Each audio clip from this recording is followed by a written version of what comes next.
5 million people living in perfectly planned grid cities spanning 1 million square kilometers. The Indus civilization stood as a pinnacle of Bronze Age engineering. While ancient Egypt and Mesopotamia relied on massive rivers, the builders of the Indus metropolises engineered reliable water security. They laid out standardized indoor plumbing, stone-lined channels, and colossal municipal reservoirs, like this one at Dholavira, designed to trap every drop of monsoon rain. By 1900 BCE, those streets were empty, the reservoirs dried up, the standardized weights disappeared, and the metropolises dissolved into dusty ghost towns. If they were the master engineers of the ancient world, it leaves a glaring historical vacuum. An empire of 5 million people evaporated without leaving a clear trace of what destroyed them. In the 1940s, British archaeologist Sir Mortimer Wheeler stood in the ruins and declared a definitive verdict. The cities were sacked by an invading army. He pointed to dozens of skeletons scattered in the upper layers of Mohenjo-Daro streets. Men, women, and children seemingly left unburied where they fell, frozen in poses of terror. That historical consensus held for decades, until modern skeletal biologists re-examined those exact same bones under a forensic lens. The skeletons showed zero signs of weapon trauma. These were hasty, late-phase burials that had simply penetrated down into older, abandoned alleyways. The invasion narrative dissolved entirely.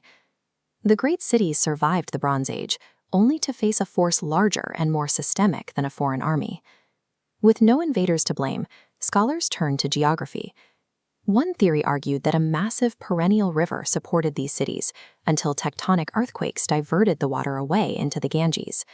To test this, an international research team extracted detrital zircon crystals from the deep sands of those ancient dry riverbeds, subjecting them to uranium-lead dating. Zircon crystals act as natural atomic clocks. By reading isotopic signatures, scientists can trace the exact timeline of when glacial water flowed down from the high Himalayan peaks into the plains below. The glacial rivers had actually abandoned this region tens of thousands of years before the first Harappan bricks were laid. The Harappans built their civilization along a seasonal, monsoon-fed channel. They survived at the mercy of the sky. To figure out what happened to that sky, researchers went deep underground, extracting stable isotopes trapped inside cave stalagmites. As water drips into a cave, it leaves behind trace minerals.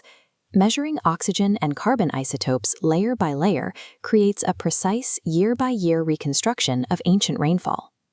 This chart tracks monsoon strength. At exactly 4,200 years ago, ocean circulation shifted. The plummeting line marks a global crisis. The record reveals a multi-centennial dry phase, driven by severe droughts lasting 25 years, 90 years, and spanning entire generations. The shift in the intertropical convergence zone killed both the summer monsoons and the winter rains simultaneously. The Indus agricultural engine relied on a complex dual cropping system, wheat and barley in the winter, rice and millets in the summer. By striking both seasons at once, the climate shift shattered their food supply. Because their cities lacked palaces and monuments glorifying kings, archaeologists long believed the Indus cities managed crises collectively as egalitarian societies.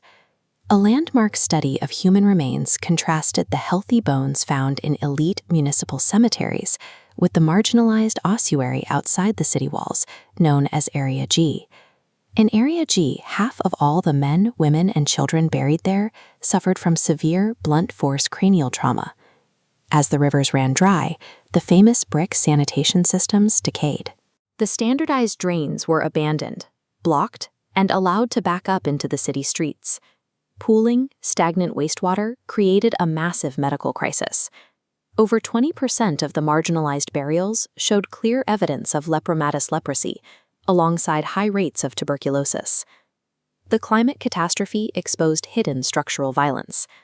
As resources vanished, the elites protected themselves, while the social fabric tore apart from the inside out. The megacities had become unlivable traps of violence and disease. Yet the civilization itself endured. In a shift known as the Harappan metamorphosis, millions of people walked away from the rigid brick grits, migrating eastward toward the wetter plains of the Ganges basin.